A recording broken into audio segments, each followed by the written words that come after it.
Di warnamu.com kamu bisa dapatkan branded fashion kualitas ekspor dengan harga terjangkau. Baju tidur ini cuma Rp79.000 guys. Celana yang nyaman ini hanya Rp30.000. Buat kamu yang perlu jaket, tersedia pilihan jaket premium dengan harga bersaing. Segera dapatkan dress cantik ini guys yang bisa kamu padankan dengan tas keren ini. Masih banyak pilihan lainnya, bermacam branded blus, t-shirt, dan sweater, juga bawahan celana panjang, celana capri, dan legging. Untuk pakaian dalam tersedia panties, bra, shapewear, dan kamisol berbahan lembut. Buat pria, ada branded polo shirt bermacam warna. Tak lupa pakaian untuk anak dan tas ransel hanya Rp19.000. Ada penawaran menarik guys, buat kamu viewer setia Umbra Skal ada diskon 10% dengan kode voucher Warnumbra, berlaku sampai 30 April 2021. Jangan lupa follow Instagram warnamu.com supaya kamu tidak ketinggalan promo terbaik. Kunjungi all shopnya di Shopee. Keterangan lengkap ada di deskripsi. Yuk guys, sebelum kehabisan, buruan ke warnamu.com. Pilihannya banyak banget. Kamu pasti suka shopping di warnamu.com.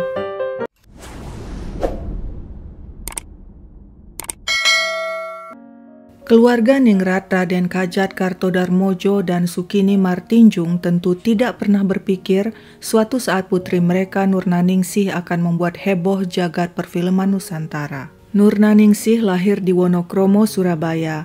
Dia adalah gadis bangsawan.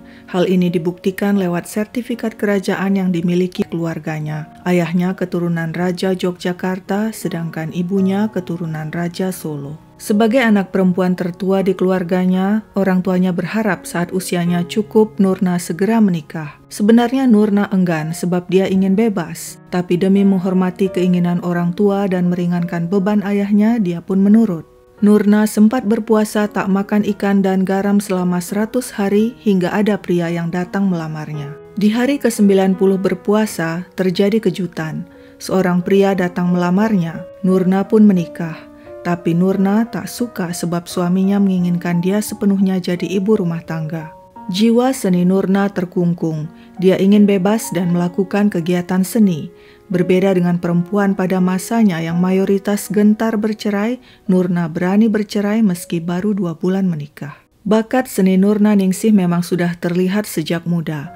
Dia kerap tampil sebagai penyanyi keroncong diiringi band lokal di pesta-pesta. Dia juga bermain teater. Di Yogyakarta, Nurna pernah belajar melukis di Akademi Seni Rupa Indonesia. Selain melukis, dia juga piawai bermain piano.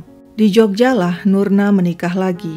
Kali ini dengan seorang seniman lukis bernama Kartono Yudokusumo. Mertua Nurna selain guru seni rupa juga pemilik kelompok ketoprak. Berada di lingkungan seni membuat jiwa seninya semakin menggebu. Dari pernikahan ini lahir seorang anak perempuan yang diberi nama Karti. Nurnaningsih dan Kartono kemudian pindah ke Jakarta tahun 1950 saat usia Nurna 25 tahun. Sebagai seniman sepertinya keuangan mereka pas-pasan sehingga hanya mampu tinggal di sebuah gubuk di dekat Kali Ciliwung. Sayangnya pernikahan itu kandas. Keduanya bercerai tahun 1952. Meski begitu hubungan mereka baik bahkan masih tinggal serumah. Ketika Nurna kawin lagi, dia dan suami barunya tinggal di rumah sang mantan suami Kartono yang tidak keberatan. Kartono kemudian pindah ke Bandung dan mendirikan sebuah sanggar lukis di sana. Tahun 1957, Kartono yang saat itu sedang memperbaiki motor Harley Davidson-nya yang mogok di pinggir jalan, ditabrak sebuah angkutan umum dan meninggal dunia. Kini Kartono Yudokusumo dikenal sebagai bapak seni lukis dekoratif modern Indonesia. Sementara itu pernikahan ketiga Nurna singkat dan berakhir dengan perceraian juga. Kali ini dia memutuskan ingin lebih serius berkiprah di dunia seni. Tujuan utamanya menjadi aktris layar lebar. Saat itu Perfini atau Pusat Film Nasional Indonesia baru beberapa tahun didirikan. Pendirinya adalah seorang wartawan, sastrawan, sekaligus sutradara asal Sumatera Barat yang bernama Usmar Ismail yang merupakan lulusan sinematografi UCLA atau University of California Los Angeles di Amerika Serikat. Nurnaningsih mengirimkan surat lamaran beserta pas foto kepada Perfini untuk menjadi aktris. Surat lamaran itu dibaca langsung oleh Usmar Ismail. Sang sutradara tertegun melihat bercak darah mengering di surat itu. Mungkin cap jempol darah. Instingnya mengatakan si pengirim surat adalah sosok yang punya keinginan kuat menjadi aktris. Terlebih setelah melihat fotonya, Usmar Ismail tambah terkesan. Lamaran Nurna pun diterima. Tak tanggung-tanggung, Usmar Ismail menawarinya sebagai peran utama dalam film berjudul Krisis produksi Perfini tahun 1953. Bayarannya Rp180. Film Krisis sukses. Perfini yang saat itu tengah dilanda krisis keuangan mendapatkan keuntungan lumayan besar. Pada saat yang sama, popularitas Nurna Ningsih ikut meroket hanya dalam waktu singkat. Dia menerima ribuan surat dari fans yang kebanyakan pria yang terpesona dengan penampilan dan kecantikannya di film Krisis. Nurna Ningsih kembali mendapat tawaran bermain dalam film Harimau Campa pada tahun 1954, arahan sutradara D. Jaya Kusuma. Film itu juga sukses dan berhasil meraih penghargaan senario terbaik di ajang Festival Film Indonesia dan musik terbaik di ajang Asian Film Festival. Entah siapa yang menyebarkan isu, Nurna disebut-sebut tampil vulgar di film Harimau Campa tanpa busana. Hal itu tidak benar. Lagi pula tidak mungkin film di masa itu berani menampilkan hal-hal tabu karena pasti langsung disensor. Mungkin isu itu berasal dari fans atau media yang mabuk kepayang karena kecantikan Nurna yang dianggap sensual. Tapi tak seorang pun menduga, di tahun itu juga Nurna Ningsih memicu skandal yang menggemparkan Indonesia. Foto-fotonya yang vulgar beredar dan diperjualbelikan seharga Rp200 hingga Rp300 per lembar. Ada 9 pose Nurna tanpa busana dan konon penyebaran fotonya hingga Amerika Serikat dan Italia. Masyarakat yang saat itu mayoritas belum terkontaminasi hal-hal vulgar langsung geger. Polisi dan kejaksaan pun turun tangan untuk memeriksa hal itu. Dari 9 pose yang beredar, polisi hanya berhasil menyita 7 pose. Polisi menanyai Nurna Ningsih. Sang aktris seksi mengaku dia memang ingin dipotret tanpa busana. Ada 9 orang yang membayar untuk mengambil fotonya dalam kondisi polos, yaitu 2 mahasiswa dan 7 tentara. Apa tujuan Nurna berpose syur seperti itu? Alasan Nurna, dia berfoto polos demi seni. Dia ingin memakai foto-foto itu untuk melukis dirinya. Kepada media, Nurna dengan berani berkata, "Rakyat Indonesia tidak mengerti. Di Eropa, saya bersedia gambar-gambar telanjang saya disiarkan. Rakyat Eropa lebih mengerti menghargai keindahan seni yang terdapat dalam gambar-gambar seperti itu." Mendengar jawaban Nurna itu, media pun mulai membahas pertama kalinya dalam sejarah Indonesia batas antara seni dan pornografi. Nurna Ningsih menuai kecaman dari berbagai kalangan. Cercaan juga datang dari keluarga besarnya yang keturunan ningrat. Nurna dikucilkan sehingga hubungannya dengan keluarganya bertambah jauh. Jamaluddin Malik, Presiden Direktur Perseroan Artis Indonesia atau Persari, menyebut Nurna mencemarkan perkembangan industri film di Indonesia. Menjawab pernyataan itu, Nurna menantang, "Saya tidak akan memerosotkan kesenian, melainkan hendak melenyapkan pandangan-pandangan kolot yang masih terdapat dalam kesenian Indonesia." Sehubungan dengan foto-foto vulgar itu, pada akhirnya Nurna beruntung, dia lolos dari semua tuduhan. Sementara itu, kehidupan pribadi dan asmara Nurna guncang. Kisah cintanya dengan seorang perwira polisi putus di tengah jalan. Sebabnya orang tua si perwira tidak merestui. Mereka tidak mau bermenantukan seorang perempuan penuh skandal. Nurna Ningsih panik dan patah hati. Dia sudah hamil 3 bulan. Apa yang harus dilakukannya? Nurna sempat ingin bunuh diri. Untung ada penyelamat, seorang pria, mantan letnan polisi militer bernama Basri Ibrahim yang mau menikahinya. Keduanya resmi menjadi suami istri pada April 1955. Tak lama kemudian, anak di kandungan Nurna lahir, seorang bayi perempuan bernama Nina. Akibat skandal photoshoot selama 14 tahun ke depan, Nurna vakum dari dunia film. Meski begitu, dia tetap melakukan kegiatan seni lainnya. Lagi pula, sebenarnya nama Nurna semakin melambung karena skandal itu. Nurna kini dikenal sebagai aktris paling berani, paling seksi, bom seks Indonesia pertama yang pernah ada.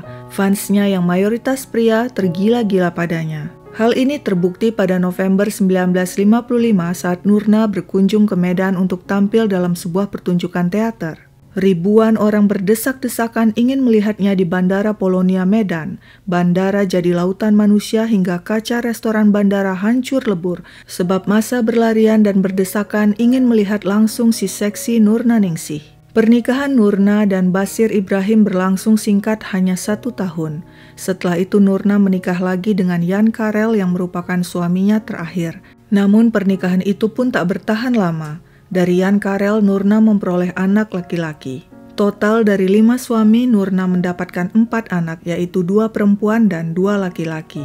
Meski tak lagi tampil di layar lebar, nama Nurna tak pernah dilupakan orang.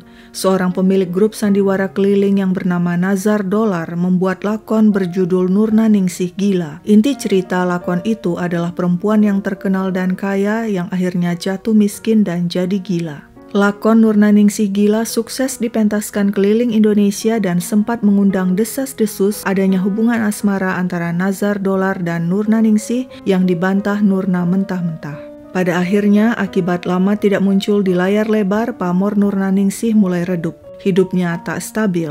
Dia pernah sementara menitipkan anaknya pada orang tuanya di Jawa Tengah. Setelah 14 tahun vakum, Nurna kembali berakting di layar lebar meski hanya peran pembantu dan peran kecil lainnya. Pada 1968, dia membintangi film Jakarta, Hong Kong, Macau. Kemudian dia bermain dalam Bernafas dalam Lumpur pada tahun 1970 yang dibintangi Suzana yang beradegan erotis dalam film itu.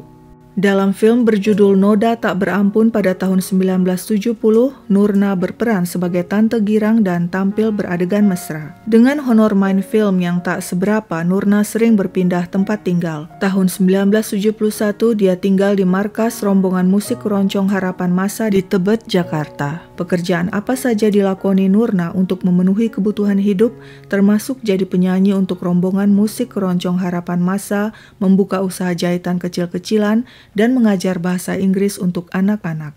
Tahun 1973, Nurna menerima bantuan dari pemerintah DKI yang saat itu dipimpin Gubernur Ali Sadikin sebesar Rp150.000. Dengan uang itu, dia bisa tinggal bersama 3 anaknya di rumah petak di kawasan Tebet, Jakarta Selatan.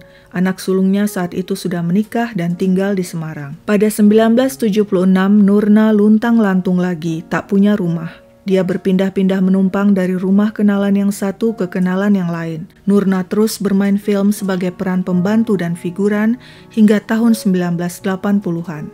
Film terakhirnya adalah Malam Satu Suro pada tahun 1988. Dalam film horor itu, Nurna Ningsih bermain bersama Suzana yang menjadi pemeran utama. Di usianya yang sudah tidak muda lagi, Nurna kembali naik panggung teater bersama himpunan artis Tempo Dulu atau Hartedo. Dia bermain dalam lakon Nurna Ningsih Gila yang pernah sukses dipentaskan keliling Indonesia pada tahun 1950-an.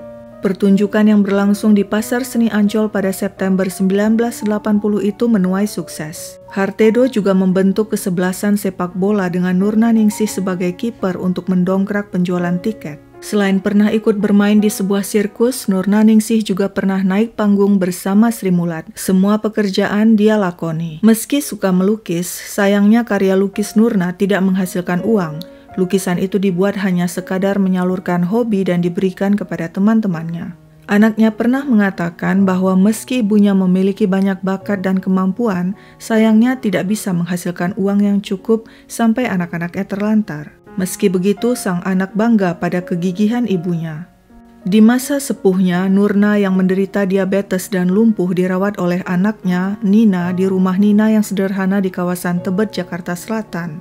Pada 21 Maret 2004, pada usia 78 tahun, Nurna Ningsih meninggal dunia dan dimakamkan di Taman Pemakaman Umum Menteng Pulo, Jakarta Selatan. Sebenarnya pernah terungkap alasan sebenarnya Nurna Ningsih melakukan foto vulgar.